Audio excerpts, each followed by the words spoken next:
Now, we were speaking last week, more soberly, about the food laws. Because I've got, no, maybe it was the week before.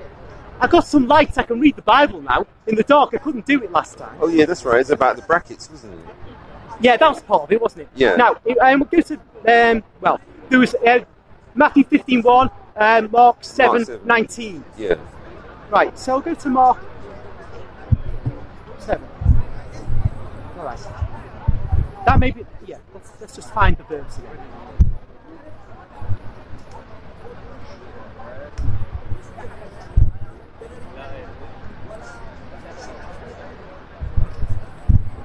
So,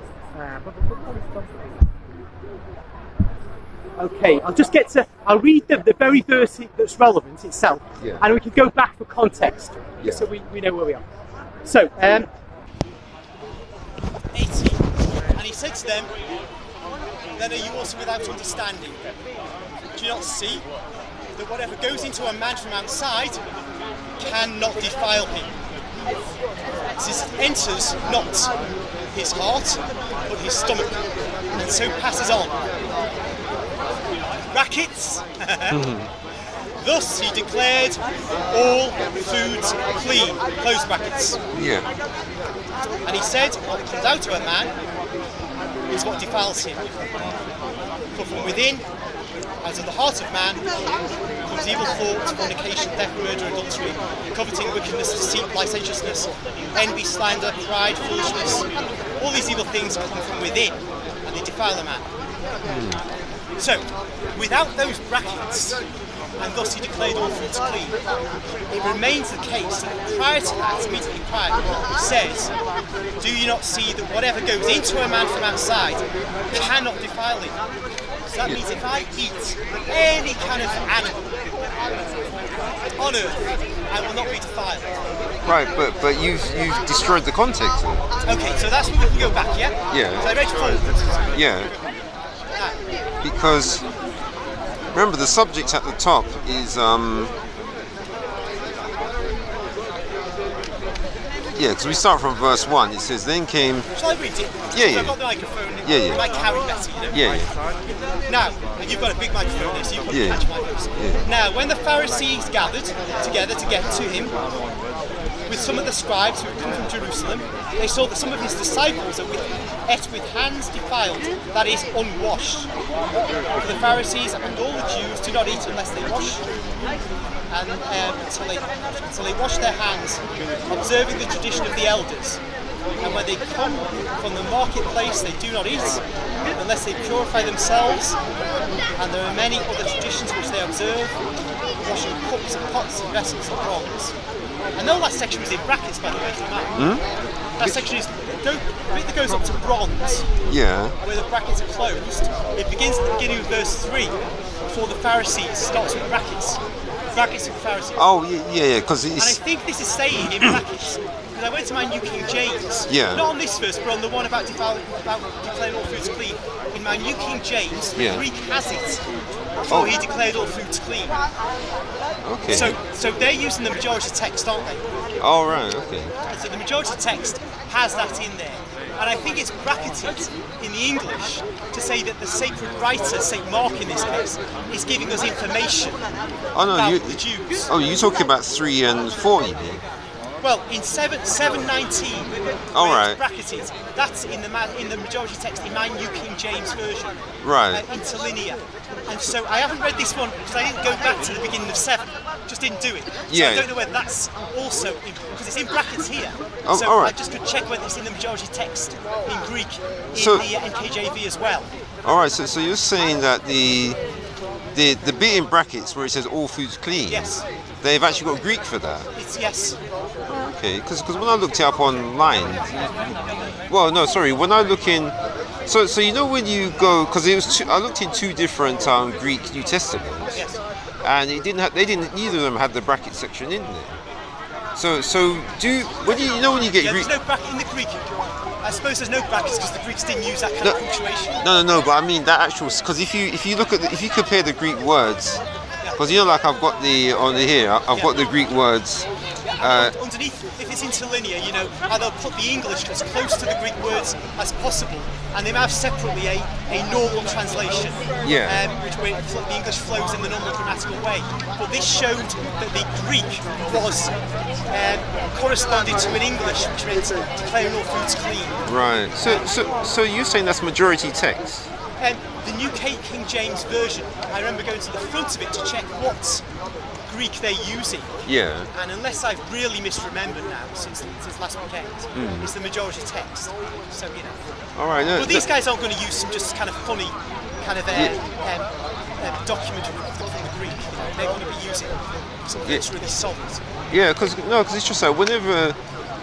Do you know of any online sites which actually have that part, the Greek of the all foods clean part? Because I don't know about online. Yeah. I've got like an app, Parallel Plus, excellent. It's got, you know, lines them up. You can have the Greek, you can have the Strongs, for free. But whether it will tell you what Greek text they're using, that's what we want to know, isn't it? Yeah, it's because what Greek text is being used. Yeah. And I'd say the only one I went to was my book, because it was just there on the shelf. All right. If I'd have gone to look more widely, maybe I could have said more today, but I didn't do it. I just got the one, and I thought because it's an NKJV, it's going to carry kudos with you, and it's a respectable translation, and they're using a respectable Greek underlying text. But you're saying it's a New King James? Yeah. Because that's strange. Because I mean I've got that New King James on here, and I don't think it has. Let me just check. Because I wouldn't mind finding because it was two. I made sure to check in two different. Because you know how you can get the Greek New Testament, and it's just all Greek. Yes. Yeah. So I went in there. So I thought, okay, if it's in there, I should at least, because all I have to do is just you just read the Greek, and then you just compare it to what you see in the Greek text, and you can obviously see where the verses end and what words are there. And there wasn't any. But they're actually very much out of order from our perspective, without an interlinear, unless you're reasonably competent at Greek, which I'm not. Well, you need the interlinear. No, but Greek's it's actually relatively easy to read because it's a European language. Good for you, but I'm a simpleton. I'm just coming here I'm a country boy. I need the interlinear. No, but it's not that I'm understanding it. It's just I'm looking at I'm using the words themselves, and you just read the words across. Listen, what I'm going to do now is I've got us to kind of point one with the NKJV. Maybe I'll try and do a bit more digging. Yeah. So when I come back, I'm going to say a bit more, and you too. So you see, it was because I know there's two. There's a modern King James and New King James. You said it was. I don't know about the modern. I only know the KJV or the NKJV. Oh, NK. But nonetheless, we have what we have here. We can ignore the bit in brackets. Yeah. I don't mind doing that. So then the Pharisees, after we close those brackets, saying what they with pots and pans and so on, purifying them. What do your start from verse 8? Sorry, verse 5. I may need a bigger Bible in this light. And the Pharisees and the scribes asked him, "Why do your disciples not live according to the tradition of the elders, but eat with hands defiled?" So that's the launching of this whole dialogue. But here's this weird part. So you're telling me that your one you've got there, the bread is always missing? Because in my one, there's actually a Greek word for bread. Oh, in this verse I've just cited? Yeah, it's actually, there's, let's see, bread. It's 740 artos, bread. So my one's saying that it's actually, there should be, the word bread should be in there. Chapter 7 verse? This is 7 verse 5, where it says, because you just said, but eat with unwashed hands, but you didn't say bread at the end of verse 5. Okay, and why do they not live according to the elders' traditions? Eat with hands defiled. You see, that's weird. So it says eat bread with hands defiled. Yeah, and it's got the Greek word artos there for okay. Yeah, that's interesting. You're going to have to be going off the book again. Yeah. My NKJV, see what it says. Yeah. But there we are. Let's press on. Yeah. This is fascinating stuff. And he said to them, "Well did Isaiah prophesy of you hypocrites, as it is written, This people honours me with their lips, but their heart is far from me. In vain do they worship me, teaching as doctrines the precepts of men. You leave the commandments of God and hold fast the traditions of men. And he said to them, you have a fine way of rejecting the commandments of God in order to keep your tradition. And Moses said, honour your father and mother. And he who speaks evil of father or mother, let him surely die. But you say, if a man tells his father or his mother, what you would have gained from me is korban, that is, given to God, in brackets, then you no longer permit him to do anything for your father, for his father or mother, thus making void the word of God through your tradition, which you hand on, and many such things you do. And he called the people to him again, and he said to them, hear me, all of you, and understand, there's nothing outside a man which by going into him can defile him. For the things which come out of a man are what defile him. And when he'd entered the house and left the people, his disciples asked him about the parable. Oh, so he was missing a verse. Yeah? What one? No, so he says, which come out of, these are they that defile the man. That's end of 15. End of 15. And then for you, do you have a 16? Wait a minute, hold on. Oh, it's gone straight to 17. Oh, right. Wow, let me see. What? Right. Got a footnote. You must have. Yeah, 16. If any man has ears or hears, let him hear. Thank you for that. I wouldn't have gone down to the bottom there in this light. I'm just trying to cope with the mini handwriting and the short light. So what that must be, the reason that is, there must be lots of early manuscripts that omit that verse. Right. You know, these guys, I mean, although this is my Catholic version, this is the RSV. Right. The, the Protestant Bible, fundamentally. So they must have missed it out. And the Catholics have just followed that. And so I think it must be a manuscript issue. Yeah. But fortunately, it's not causing us problems in our fundamental topic here. So, well, yes, 15 to 17. 17, and when he had entered the house and left the people, his disciples asked him about the parable. And he said to them, then are you also without understanding? Do you not see? Whatever goes into a man from outside cannot defile him, since it enters not his heart, but his stomach, and so passes on. And I'm going to stop there, because that's where we get the then he declared all foods clean. Yeah. So we'll miss that out. So we've got two statements where he's saying what goes into a man can't defile him. So I can't see how I'm not allowed to eat anything that walks, crawls, that's not human. Oh, because what he's talking about is...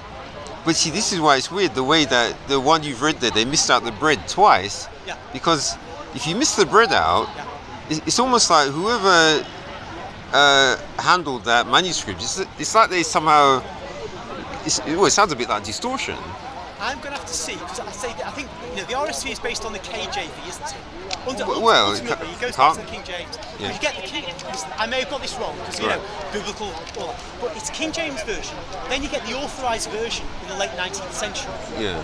And from that you get the RSV, which is an update of the authorised version, if I remember rightly, and I might be wrong. From the RSV, we get the RSV Catholic edition, which I've got in my hands now. Yeah. And it doesn't massively change the RSV. It just is a few points here and there. Certainly not in the stuff I've been reading with you. Yeah. So I think the fact that I've got the NKJV, which has the words in brackets that you and I were talking about just now and the other week, is because the NKJV is going to have those words in brackets because they're in here. Because this is basically from the family of King James Version Bibles. What we need to do, I need to look at NASB. Right. And other ones, well, I need to find Bibles, not Catholic ones, because that won't necessarily help my discussion with you, but Bibles which are not of the family of the King James Version.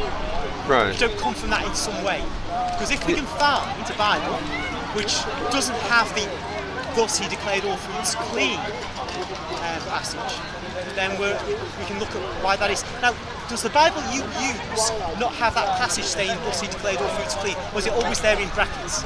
No. It's because this is just straight King James. So straight King James has never had that bracket right. part. So I guess the biblical scholars after the King James version decided to insert it because they felt that the ancient manuscripts were better attested with that in there.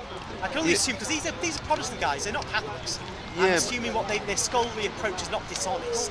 Yeah, but I'm still wondering why the one that you've read though, they in both times where it says bread in this whichever manuscript they got this from, they took the bread out. So it's almost like they're trying to do something. Because you see, the thing is, by taking bread out, then you can say it's all foods. So what they're doing is that they're distorting the subject. Okay, well let's see if it does. Because I don't think it does, but let's see if we just put it back in. Yeah. Let's get to that verse 5 again. Well, the first one where it disappeared was in 2. We can go to 5 though, because at least we've got it there before we start getting onto the contentious stuff. Yeah. So, why do your disciples not live according to the traditions of the elders, but eat bread with their hands defiled? Yeah. That's how you read it. Yeah. Right. Why do they do that? And he then goes on to say various things like from Isaiah. Yeah. And he says. But actually, the one thing significant about verse 2 is that it explains what caused the contention. All right then. Right. Let's just look at this. So the starting point is verse 1, is it? I'll insert bread in, yeah? No, it's verse 2. Verse 2. I'll insert bread in. So. Yeah. Verse 2. They saw that some disciples ate bread with hands defiled, that is unwashed. Yeah. So we've got a scene. Disciples. Lucky hands, and they haven't gone through the ritual ablutions, and they're just shoving the bread in like there's no tomorrow. Yeah. And these Pharisees are really daft off. Low life, dirty followers of Jesus. Yeah. That scene is done. Jesus answers them from Isaiah, flags them off, and then after that, there's actually a break because it goes. After he's gone and had a go at these Pharisees and scribes, in verse 14 it says, and he called the people to him again. So he's now departed from these Pharisees and scribes, and he's talking just to the people. And he says, there's nothing outside a man, I emphasise, which by going into him can defile him. So if he's saying there's nothing outside a man which can defile him, nothing means zero, right? Yeah. So if I eat a pig, whole pig in one sitting, or a horse, or a cat, or a worm, I can't be defiled. But then what you've done is you've changed the context, isn't it? Because the context is how dirty the food is in terms of from your hands, isn't it? Because remember, if your hands are dirty, you're putting dirt on the food. The dirt goes from your hand to the food. So that's the actual context of what they're talking about. So if you get some beef and someone fries it up and then you take your dirty hand and touch it, you just made that beef unclean because it's dirty. Okay, right. So what if say I wash my hands like a good lad. I hope I do before I eat, especially if I'm doing something dusty or dirty. And then I choose to eat a whole side of pork. Yeah, but then that's nothing to do with this discussion. But except that Jesus says there's nothing that can go inside a man that can defile him. So if Jesus, so you said I can eat cake, chocolate, pigs, worms and slugs because it can't defile me. Because you said nothing can defile me. I'm right, aren't I? I'm a simple soul. Jesus said nothing can do it, so I'm eating anything. Yeah, but we're talking about the dirt going onto the food because that's the subject. That's the subject of the whole discussion. Is dirt going on the food? But surely, if the dirt goes on the food, say I'm a coal miner. Yeah. And I just don't have a shower. I go into the house covered in dirty coal, dust, and I say, right, love, where's my dinner? Yeah, I can't wait. I want to eat now. So I get stuck in, no knife and fork, just pick the side of beef up, shove it in my mouth, and the sausages and the sprouts. I'm dead with dirty hands. But Jesus said, don't worry, nothing can defile me. But let's carry that on. So now that you've got the miner, he's coming, he's eating with dirty hands, and then the Pharisee walks in and says, oh, look at that, man, your hands all messy. You need to clean your hands before you eat the food because it might defile you. And then Jesus steps in and says, no, he's fine. So but that's got nothing to do with pork, though, isn't it? So okay, so because he's eating his beef, remember? Yeah, but I had the sausages. They were pork sausages. Didn't say. Right. Shove the pork sausages in my miner's hands, dirty miner's hands in his mouth. Jesus, Pharisees come in, grumble. Look at him. He's eating food with dirty hands. Yeah. Jesus comes in and says, nothing can go into him which can defile him. You see me eat beef and pork sausages. Yeah. So he said, it's okay. You can eat the beef and the pork sausages whether he's washed his hands beforehand or not. Oh no, but he's. I know what you're trying to say. You're trying to say that that statement is what cleaned the food. I'm just saying. He's saying nothing, which means no thing. Yeah. Outside a man can go into him and defile him. Yeah, but then I remember the classic one I always use for when someone brings that one up. When Jesus said that, was Peter there listening to him? I don't know. Well, it's called the people and then it says he called the people to him again and said to him. And, oh no! But at the beginning, it's the Pharisees are complaining about his disciples. So the people are being told now. You see, the people weren't there. This makes it even more confirmatory that you can eat anything. Because the people who weren't at that scene are now being taught by Jesus that they can eat anything. Yeah, no, because 17 says that when his disciples asked him concerning the parable, in 17, well, 17, isn't it? Yeah. So they were there. They were there from verse 17 onwards. Yeah. When he teaches the people who weren't at that scene about the Pharisees, because that was the place where the apostles were with Jesus. Jesus is teaching the people that there's nothing they can eat that can defile them. They don't know the context. The context was in a house that they weren't present at. Yeah. He's just teaching them you can eat anything. Right. So the reason why I'm saying do you believe Peter was there? When he called the people to himself, I believe the general population of that area and the apostles were there. Right. Okay. Yeah. So and then the people go away, and Jesus is left with the apostles, and they then ask him, what the meaning of the parable is. Yeah. So and he repeats it. Yeah. So with Peter being there and hearing what he said about all now declaring all food clean, that then means that in Acts 10, when that sheet came down, he shouldn't have questioned it. Here's it's an excellent point there, because it seems that the apostles, they get teaching from Jesus. Don't tell me they forgot it. Come on. That's the worst one ever. Okay then. Yeah. Why is it then that he tells them he's going to go to Jerusalem, he's going to be crucified? Yeah. And he repeats it. It's like they don't get it, and they don't get it when he says. He says it's a famous passage, isn't it, where Jesus says to Peter, get me behind me, Satan. Yeah. Because he doesn't accept that Jesus has got to suffer and die, and yet Jesus said it before. Yeah. These people, and he says, Mark particularly says, they're being a bit dumb at times. They're not really getting it, they're slow on the uptake. Yeah. So when it comes to this business of food, they're going to be super slow on the uptake. Anything that involves being a Jew with a certain culture, they're going to be very, very resistant to changing. And that's why there's all this issue about foods afterwards, after Jesus has ascended to heaven.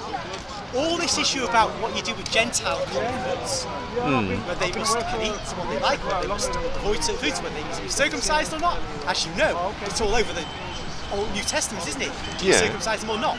Yet Jesus, I mean, of course, we don't have him saying don't circumcise them, but he speaks of baptism and bringing them in. But there's confusion and doubt about what you do, because they need to be enlightened by the Holy Spirit in so many ways. Yeah. And the crucifixion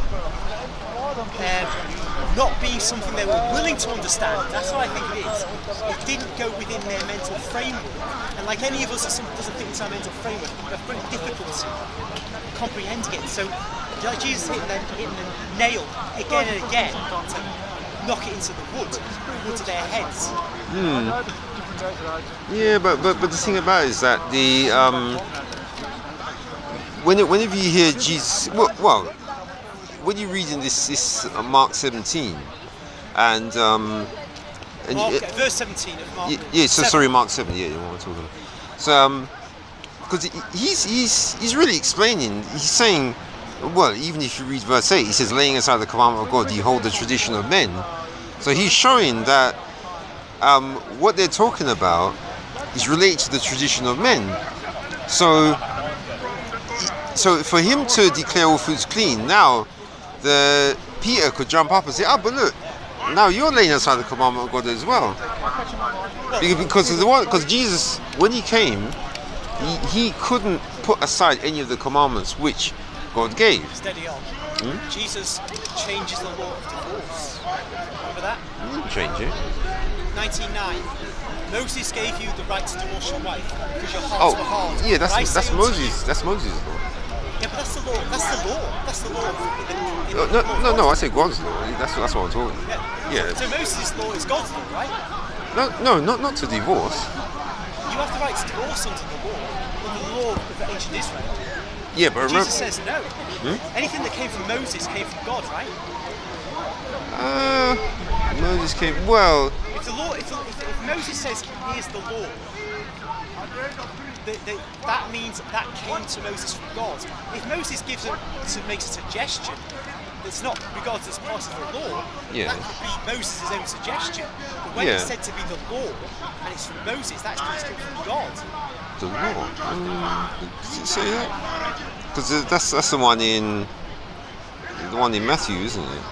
Matthew 19:9. Yeah.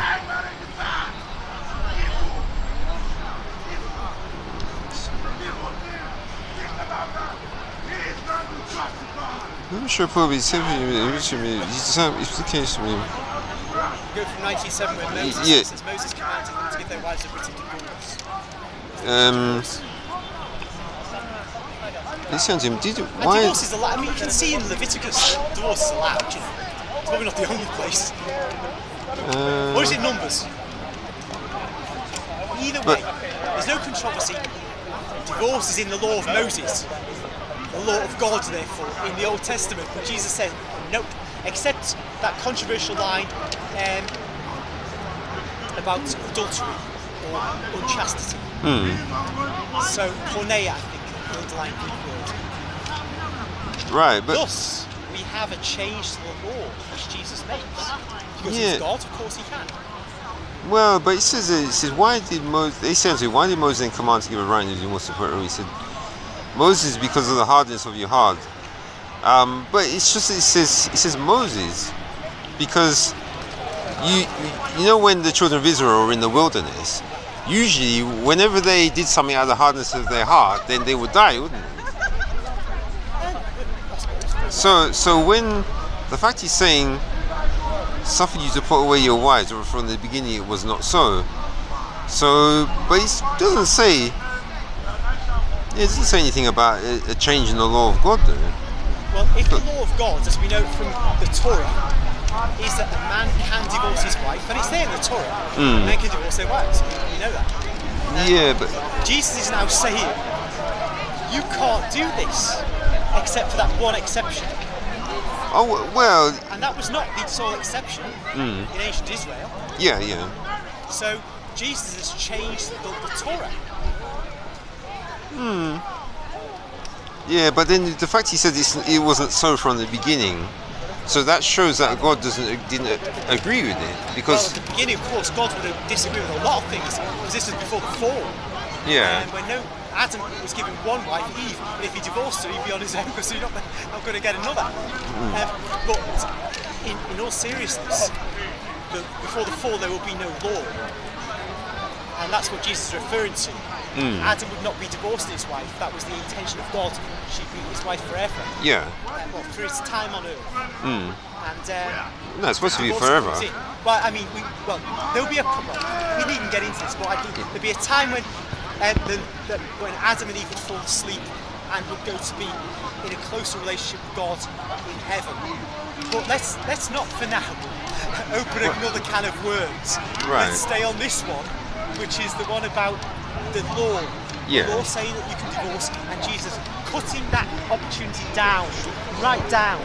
So we as Catholics will say no divorce, but I will allow that an interpretation of 19:9 allows for divorce for unchastity. Yeah. but nonetheless the law has changed. And that's my key point. Jesus changed the law. Thus, one can see he changed the food laws as well. Yeah, but then that's where we have the problem, is the fact that here he actually gives a statement and an explanation. Yeah. But then when you read that one in Mark 7, there is no explanation, because they're talking about, because notice, Jesus wasn't the one who declared the food clean. Someone else made that statement for him. That's true. That's probably St. Mark himself giving commentary on what Jesus said. However, if there are ancient texts of great repute which don't contain that verse, then I can't unequivocally say that is St. Mark. Right? Obviously. Yeah. But I don't rely on that term in brackets. I simply rely on, if somebody says, nothing can stop this dog winning this dog race at the Greyhound tracks tomorrow. If that's really true, that dog is going to win that race no matter what, because nothing at all can stop it. Yeah. And so when you say nothing can X, that means there's no object, no factor, which can prevent X happening. Yeah, because and so nothing can make you defiled, then that means you could eat lead from the trash can and you won't become defiled. Right, but actually, just something you just said there made me just realise something, that when you look at what Jesus is saying, he's saying that nothing from without can defile you, but he doesn't say, because the funny thing, he doesn't actually say make you unclean, because you know in the Old Testament, the term unclean has like specific meanings. Like if you're unclean, you can't go and bring offering to the temple. Now that's interesting. So I never thought there was a distinction between uncleanness and defilement. Now you're saying something which I can't even respond to, because I never even thought about it. But the words are different words in English. Are they different in the underlying text? I know it would be Hebrew when you're speaking about the Old Testament, Greek in the New. Whether the Greek word for defilement equates to the Hebrew word for uncleanness. Well, in ignoramus, I'd have to look it up. Yeah, because it's just. Can we say this for today? Yeah. That since we don't know, but it's useful to look it up. If what Jesus appears to be saying is that I can eat rats, cats, bats, and I won't be defiled, but you're saying I might be unclean. Yeah, because that's what the meats are relating to. But can we say at this point that from the words of chapter 7, verse 8 and 9, thereabouts, of St. Mark's Gospel, and verse 15, chapter 15, verse 1 onwards of St. Matthew's Gospel, it is clear that Jesus is saying, I can eat rats, bats, cats, doesn't he say in and Acts, slugs and snails, and not be defiled? Doesn't he say, call not thou unclean what God has cleaned, to Peter? We were talking about this shit. That was it. We were focusing on these two chapters, because I think we've established that I won't be defiled if I engage in my disgusting culinary practices. Yeah. But the question we need to look at next week maybe is whether I'm actually unclean, even though I'm not defiled, whether I'm actually unclean. I would have thought they meant the same thing. I would have thought, until my friend here thought there might be a distinction between the two. And I can't know. I don't know. You need a concordance, a Hebrew, Greek. But you know what? I can't bring a concordance. I'm already weighed down. You can bring one up on your phone. I might have one on my phone, but it's no use to my cold fingers after all this time. For you, everybody's just attacking. No, it's fantastic. It's fantastic. It's the weather. It's not fantastic. Yeah. It's grand. Right. So Have you found something? No, because I was just saying, when you read it, it says nothing with entering can defile him, but because the thing about it is that it wasn't Jesus who brought the subject, so he's commenting on a subject brought up by the Pharisees. Yes, but he didn't have to go that far. Yeah, but what I'm saying is about it being about unclean foods, that's not what the Pharisees were complaining about. No, they weren't. Jesus could have just stuck to that. Kept it really limited. But he went beyond and said nothing can defile the man who goes into it. Yeah, talking about their subject, because if you have the pork and it's been cleaned nicely, then it wouldn't be relevant to this subject. So you're saying if I eat nicely clean pork And your hands are completely washed. my hands are washed, Yeah. I'm not defiled. So if I do that with bats and rats and cats, I'm okay, I'm not defiled. No, but what I mean is that if you go according to the subject matter, because they're talking about the actual food being, because obviously at the top it said bread, which for some reason they removed from that. But so we know that the subject was to do with bread, which is clean. So it's the fact that the subject matter was about a clean food which was been dirtied by hands. Yes. So that's the actual subject. Or rather, maybe not so much dirty by hands, but they had gone through the ritual ablutions. I think that's really what Yeah, no, but they sat with unwashed hands, so that's what they're complaining about. They say that their hands weren't washed.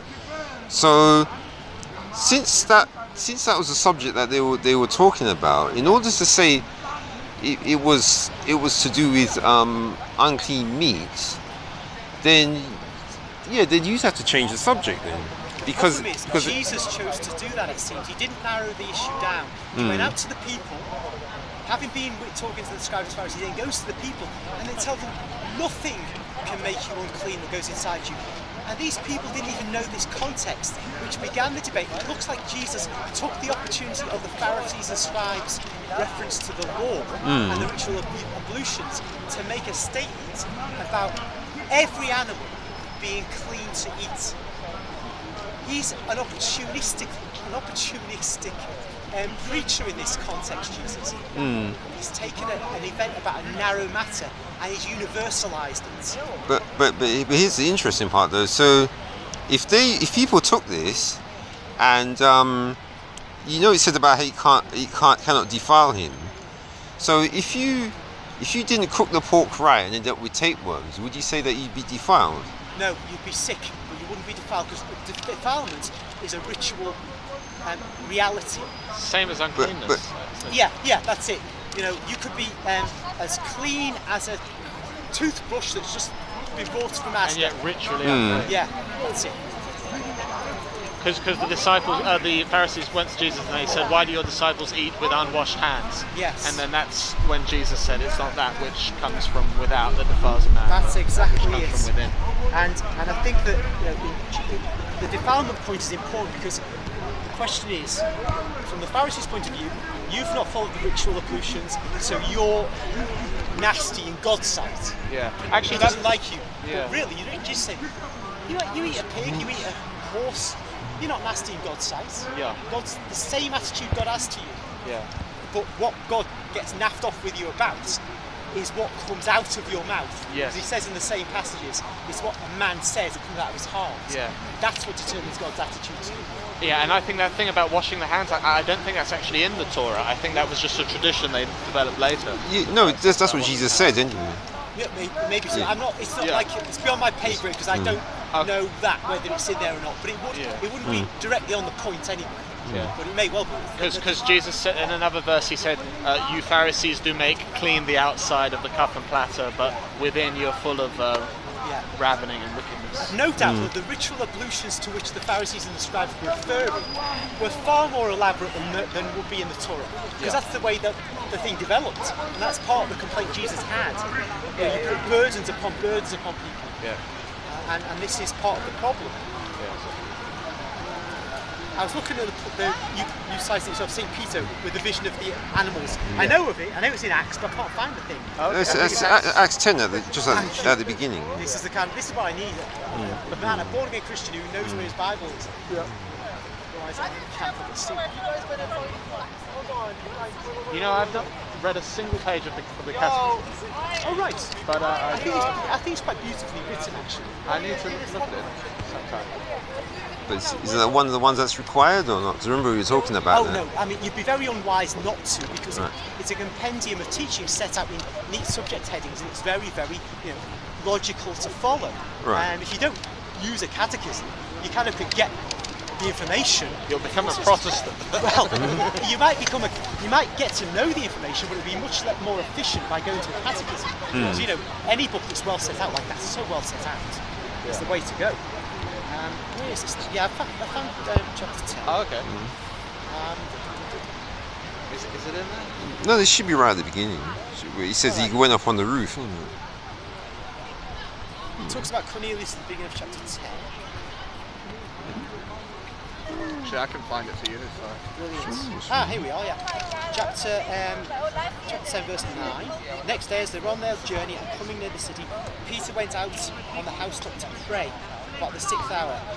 And he became hungry and desired something to eat. So there we are, hunger. He wants some nosh. But while they were preparing it, he fell into a trance and saw the heaven opened, and something descending like a great sheet, let down by 4 corners upon the earth. In it were all kinds of animals and reptiles and birds of the air. And they came close to him. Rise, Peter, kill and eat. But Peter said, No, Lord, for I've never eaten anything that is common or unclean. The voice came to him again, a second time. What God has cleansed, you must not call common. This happened 3 times. And the thing was taken up at once to heaven. I don't know what they mean by common. Is that what? I don't know what they mean by that, but it seems to me, it must mean things which are not regarded as what the rabbinic Jews would say kosher today. Yeah. I think it's just stuff like pigeons. Because I heard people complain about that because it's like if you go according to Leviticus, you can eat a pigeon, but then pigeons they eat all kinds of mess, whereas obviously chickens you feed them with good seed. But here, because it's all kinds of reptiles as well as other animals, I think it's referring to the whole gamut of which are clean animals. There is something you gentlemen might not be aware of.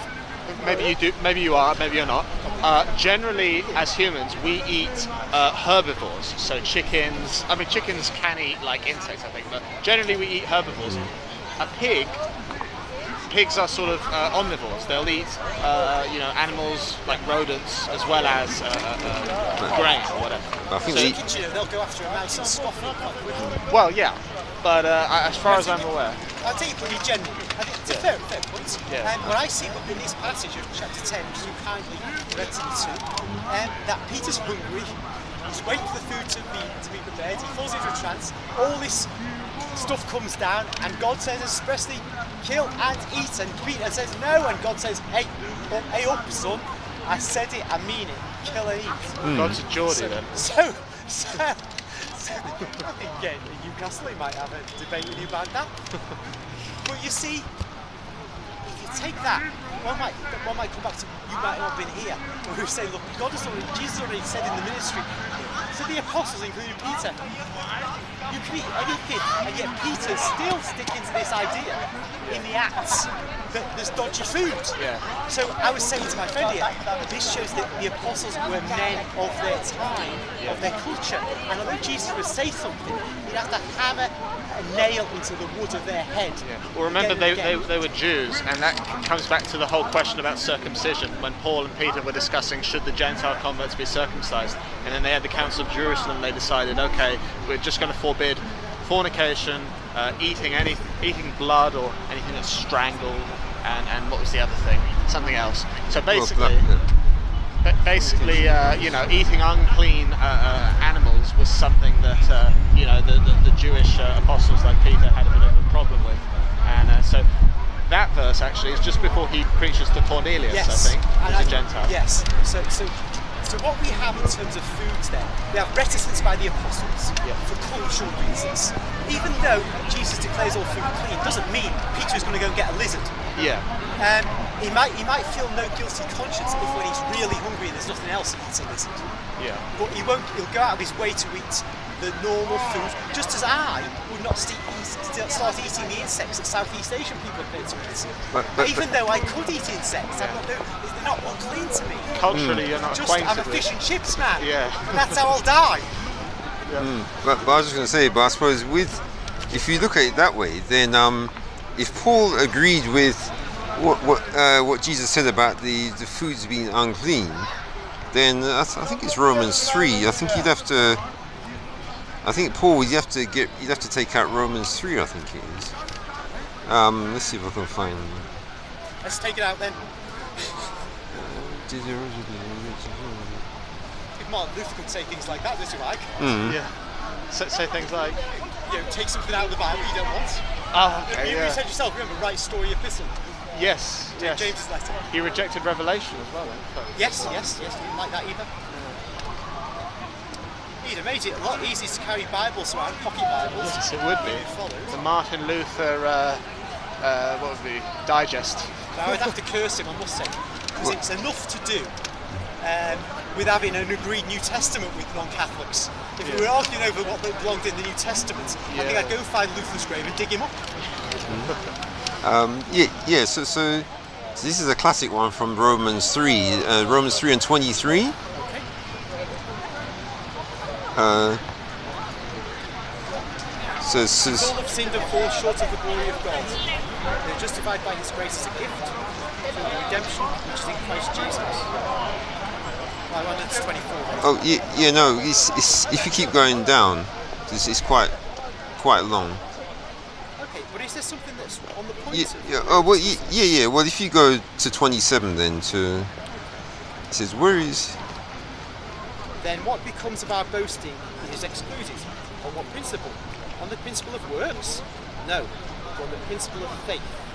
We hold that man is justified by faith apart from works of the law. Indeed he is. I'm not sure where it's taking us. Well, I'll just continue. So is he the God of the Jews only? Okay. Is he not also of the Gentiles? Yes, of the Gentiles also, seeing it is one God which shall justify the circumcision by faith and uncircumcision through faith. Do we then make void the law through faith? God forbid, yea, we establish the law. So you'd have to get rid of that part if the pork was... As you say, I think the whole thrust of Paul's writing is to say we're not bound by the rituals of the law, but we're bound by the moral codes of the law. Yeah, pork. There you go. I wouldn't regard what you eat as a moral code issue. I think the moral code relates to human interaction. It's just the Ten Commandments, that's all we have to follow. I would simply say, how man interacts with man. That's the moral sphere. The actual business of how you build your house, what you eat, where, these are not moral code issues, they're ritual issues. Yeah, because they're outside of the moral code. But remember, the pork in Leviticus is related to the priest not being dead when he goes into the inner sanctuary. Not being dead? Yeah, when he goes into the when he has to go in once a year. Tied a rope around his foot or something. What's the pork connection? No, because it's abomination. So if he ate something which is an abomination and tried to go in, so then they'd have to drag him out. Well, that to me is a classic ritual law issue. Because it's about because what you're doing is the eating itself is not the issue. It's related to the priest's actions. So it's not. So what you've got there, you've described an overlap. The two spheres, ritual and morals. Moral law. It's like. Sorry. The eating of the pork is part of the ritual law, not the moral law. And the priest engaging in his activities as priest going into the sanctuary is not engaged in part of the moral law either. So it doesn't matter, there's all ritual law, so it's all gone. Paul says it's all gone in his own words. Oh no, you say but that's the thing about it, is that when you say that ritual part is all gone, but notice that we're still supposed to present our bodies as a living sacrifice. So then that sounds like a ritual to me. But that's not the law, not the Jewish law. That is the presentation of our bodies as a ritual sacrifice under the new law ritual. The new law does have rituals. I mean, I'm not like guitar strumming, electric guitar playing, born-again Christian in a stadium with flashing lights.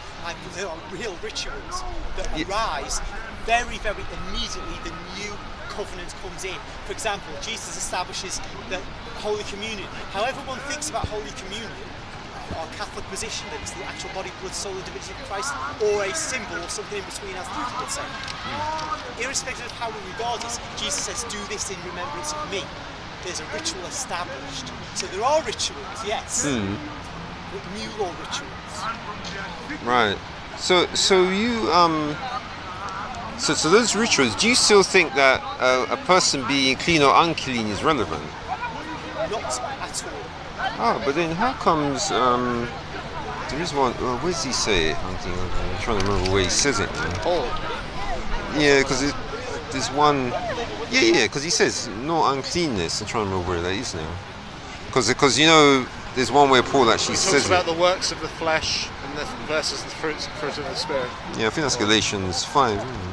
Yeah, I think he lists uncleanness as a work of the flesh, which I think it could be in reference to sexual morality or something. Well, but it's. What I'm going to do now is go and get warm. Yes, you should So do. I think I'll call it a day. So do note All right, yeah. where we're at, sort of. Yeah. You press on.